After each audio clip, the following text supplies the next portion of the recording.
Welcome to the channel. Today we're working on my ND Miata here. I have some shocks, bump stops, factory bushings and whatnot we gotta get done.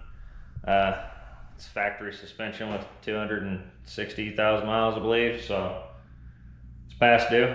It's probably gonna take me all day, so let's get after it.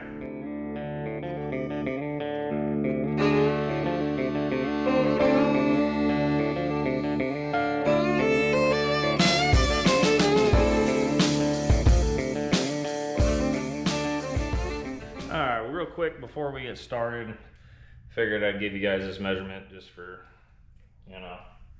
but this is, to my knowledge, a factory suspension, factory shocks, 260,000 miles. Car was fairly well took care of. They're not in terrible shape, but figure I'd give you the ride height. Normally you measure from center of wheel to the fender. So that's the measurement I'm going to give you, and then I'll give you the same measurement after we get the new shocks on. This is roughly your front, give or take, so what, 12 and a half? Heck, rear is about the same, 12 and a half inches. So 12 and a half front, 12 and a half rear. I think they're actually supposed to be higher in the rear. Don't hold me to that, but I think they're supposed to be. But after we put the new shocks on, we'll show you where it's at. I hate when I can't see you guys, or see myself. The Koni orange, they tell you, is a little bit lower than factory. But they also tell you on there that if your factory suspension is shot, then it probably won't make any difference. So we're gonna see if it makes any difference or if it's lower. I'd be okay with it being lower. I like where it's at. I don't need the thing slammed on the ground, especially around here with all the potholes, and I drive off-road country. I don't need it 2 inches off the ground. It's already like 3.5 inches off the ground, which is, right? So, but let's get after it. All right, so we got her in the air.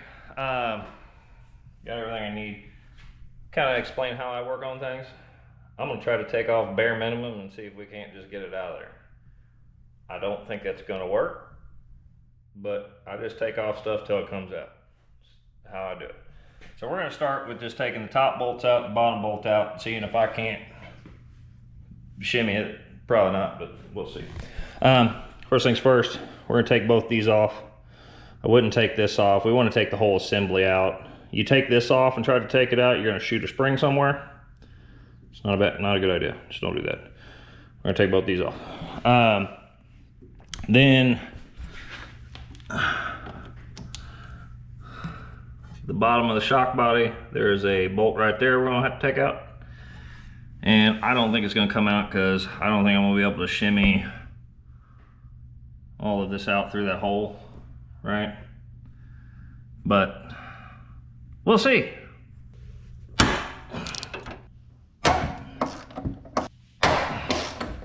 All right, like I said, I don't think it's gonna come out, but, right? So, we could stand on it and get it out from underneath that hole, but then I'm definitely gonna run into this. I'm not gonna be able to fold it far enough forward to get that out, I don't think. All right, I've tried everything. I tried skipping it out of here, seeing if I can get it far enough over to get that. There's just not enough movement. This stops. I don't know what I'm running into stopping it. I don't know if this is steering linkage. I don't think so. It's definitely a hard stop though. So we're taking this upper bolt out. We're gonna take that bolt out. All of this should lean forward. Shouldn't be a problem then, right? All right, so we got this bolt out. You pretty much loosen it and then it runs up into here. I'm just gonna leave it sitting there. It's a big old bolt. That's a pain to get out to start with. So if you haven't had it out before, it's gonna be a pain. If you can get a like some automatic type of wrench or something on it, just to spin it and then hit it with something on that end. Don't mess the threads up. It's a pain. Anyways, we got that out. This should come forward. Sure.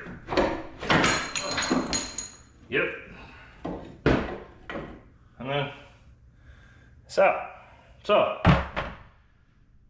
for all you at home, which it was probably 2 seconds for you, but anyways, bottom bolt, top bolt, long bolt. I don't even think you need to take the sway bar. I loosened it, but I don't think you need to. I think it's just that bolt, shock bolts. Slide this off, but it's out. Now we just gotta take all that apart. All right, so now we need to get these rear shocks out of here. I think they might be a little easier. They don't go through the center of the top. They aren't or nothing, they're kind of over here by themselves. So hopefully I can take the top bolts out, take that big bottom bolt out, and I should be able to just stand on this and hopefully get that out of there. You know, without that on the first one.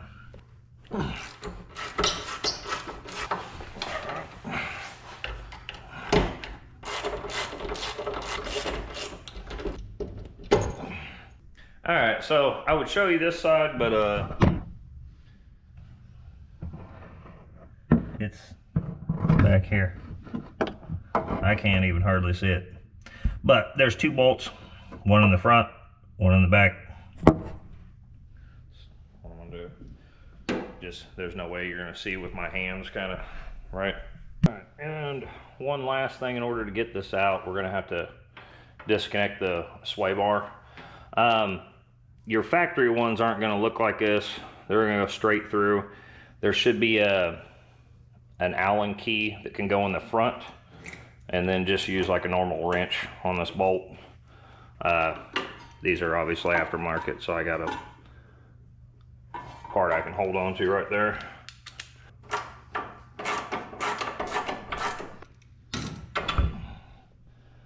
To get this out, we're not going to take top down, we'll take bottom out. Want to step on this, gear down, feed the top back up into the bolts. This should come out this way, drop straight out. Got it. All right, so before we get on taking that thing apart, this next part can be dangerous. We are going to use spring compressors, what are they called? McPherson strut spring compressors, these things. There's one rule that you need to follow for this not to be dangerous, okay? That end of it and that end of it should not be facing you in any way, shape, or form. You shouldn't be looking down at it. It shouldn't be facing you at all. You should stand on the side of it and it should be facing away from you. So if this thing comes apart, you're not in the way. Could still possibly get injured, but whatever. If you are not comfortable doing something like this, you can take your shocks off. Go take it down to a shop. I would call them beforehand, tell them you're planning on working on it. You can take it down to a shop. They got a professional spring compressor. They'll do it for you. Charge you a little bit of nothing. Then you don't have to worry about it. You just take it to them. They'll take the freaking spring off, you know, put it all back together. So you can take it to somebody after this. Most of you, like me, we're trying to save some money. So why would I go pay somebody else to do it? I'm just going to figure it out myself. So, but I've done this a million times. The other thing with these spring compressors, when you put it on these, you need them to be opposite one another, like directly opposite one another. Don't have them offset, squishing one side, complete opposites. Because if you squish one side, just keep them balanced on there, right? Grab on to whatever we can grab onto here, right? All right. Now, you can put a drill on this, crank it down. Main thing with these is we need to compress the spring a little bit, but we're not trying to smash it down all the way. We're trying to get the pressure off of here. So the second this is loose at all, we can pop that off. And when you tighten them, try to tighten them equally. So do a couple turns one side, a couple turns the other. You don't want to get it all wonky. And again, you see like my hands on it, if it explodes, I might hurt my hands. But if this is facing towards my face, or, you know, that would hurt. I'd rather lose a finger than all my teeth. I'd rather lose nothing, but. Oh, there we go. I just moved it. Yeah. All right. Now once you're to this point, you can take these off. A lot of people wonder on NBs why there's two nuts. That's factory. All right, I got lucky. I got lucky that this is spinning off. If it doesn't, there is an Allen key in here. So get you an Allen key and a wrench. You know, look, it looks like I don't need to do that. It's just gonna come off. Don't know why. This car has a lot of mileage on it, but I can argue with it. Came apart. You got your top. You got my factory bushings that are completely destroyed. The hat. The bushing that goes underneath. A little metal cap. I always like to line stuff out how it came off. I always say that's your rubber for the top, which is not in the best shape, but I didn't order those. The spring should come out. This is the cover and what is left of the factory bump stops. From what I have read, the new bump stops I have are not going to work with this, but we are going to find out. Y'all even see that? Bring it a little closer. So they went in, they're kind of stiff going in, but yeah, they don't come back. Whatever. They're not bad, I don't know. I think they're original. There's part number, whatnot if you want to look. I don't really care. I have new ones. But that is that. Alright, so side quest. The shock, well, where is it? Alright, so the way this used to go is your bump stop used to be on here. It fits tight, doesn't move around, and that is what held your dust shield, okay? So, the issue we're having, you know, that's why when they sell you a lot of these, they tell you that the dust shield can't be reused, is because it just falls down. It's supposed to be covering this. It's supposed to be up here, not down there. So it's a problem. Now, my solution, I'm going to take what's called a fender washer and some epoxy, and I'm going to glue that to this bump stop. So it'll be glued to that, right? This stays on that shoulder, dust shield stays on it. Fix the problem, right? Right. So I'm not going to show you all that. I don't think I need to, but get you some sandpaper, sand up that piece of metal, you know, sand up this a little bit, and mix a little epoxy up, and I'm going to glue all of these to all of those. And this is probably more than it needs. This is steel reinforced, just any type of epoxy. You could probably use spray glue or caulking, just let it dry. This is just going to dry faster because it's an epoxy, and that's what I have. This is what I'm using. So I'm gonna sand those up. I'm gonna get these glued to these, let them dry, and we'll put it back together, and we'll have our dust shield back. I think it was Flying Miata or something. I don't remember one of them. A lot of people just tell you you don't need the dust shield. I get that. I drive this car all year round, sand or through the snow, salt, everything. You know, I'm in Missouri, so it's anywhere from 0 outside, snow, ice storms, to what this week's going to be 100. I think we have a heat advisory of a heat index of 115 this week. So one extreme to the other, and I drive it all year. So I would prefer to have this on there if I could put it on there. If you garage your car, stuff like that, I wouldn't even worry about it. Just move on with the process. But that's what I'm doing. All right, so we're ready to put this thing back together. Like I said, I glued all those on there, so now they're, you know, they're one piece. Also, I have 90 mil rubber, so I made myself some stuff. If I was you, I would get new of these. This one I probably should have got new of, but I have a solution. Oh, and then this half of it, there's a ring that goes down here on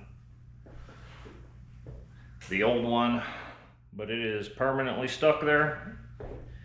And I didn't buy those because I knew that I could make this, and it's pretty much the exact same as what's on there. So I cut those out of some 90 mil rubber.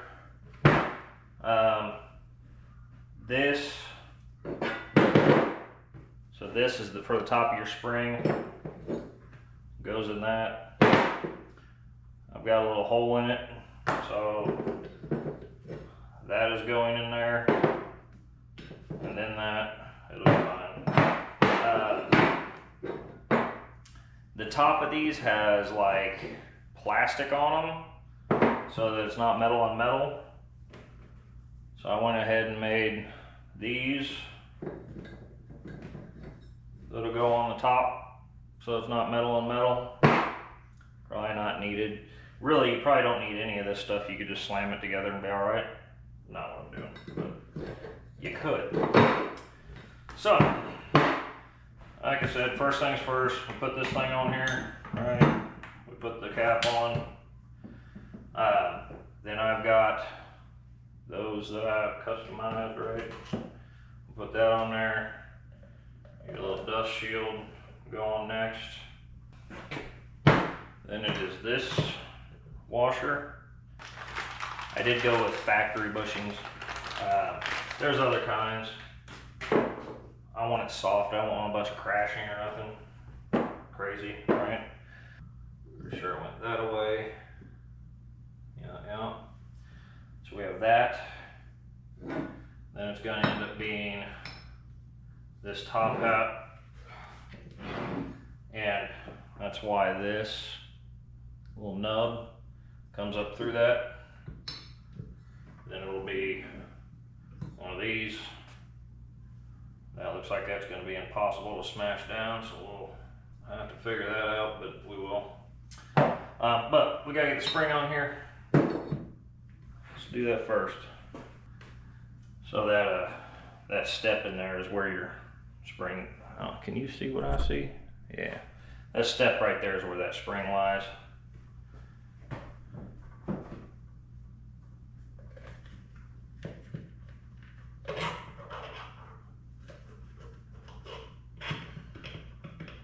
That'll settle after I get these off of here. These. Then we have this, what I'm using. There is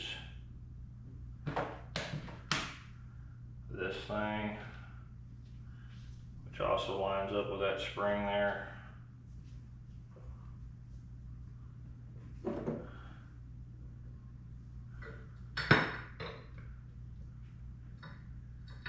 You can go down on here.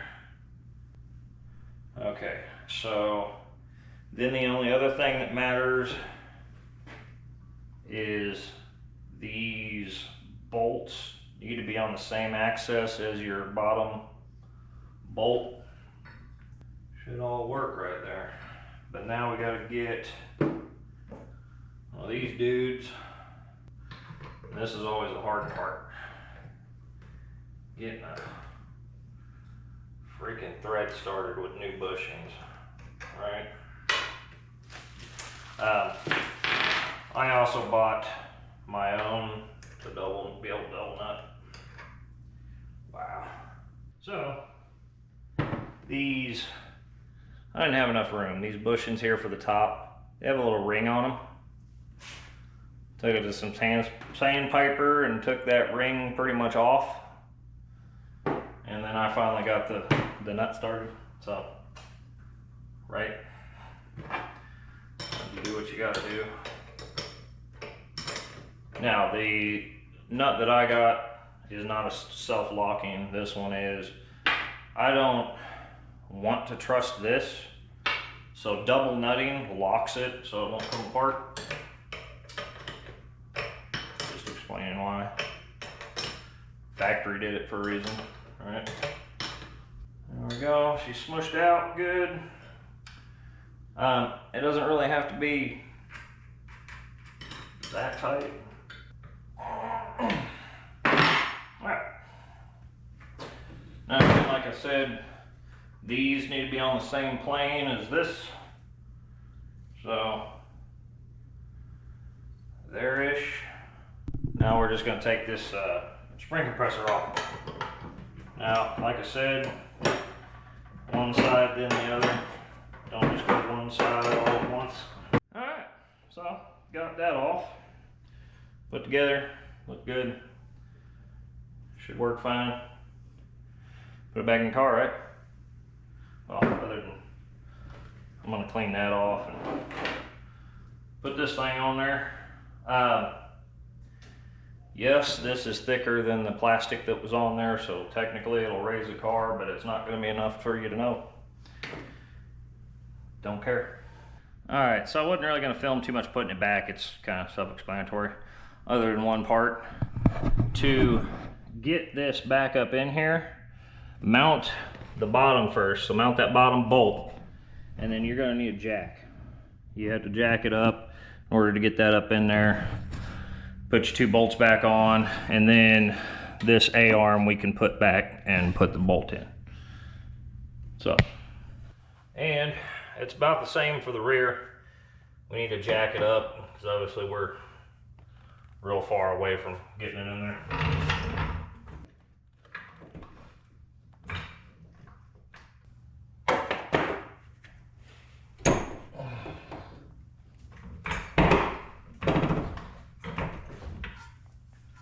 So I got that up in there.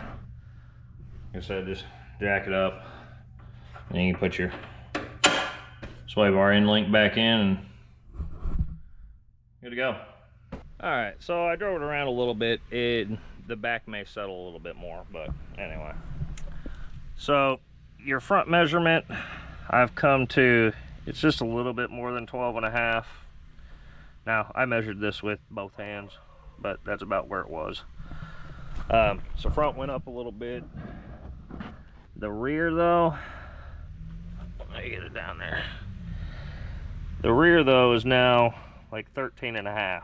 So the rear went up about an inch. Like I said, I drove it around, it settled a little bit. It might settle a little more over time.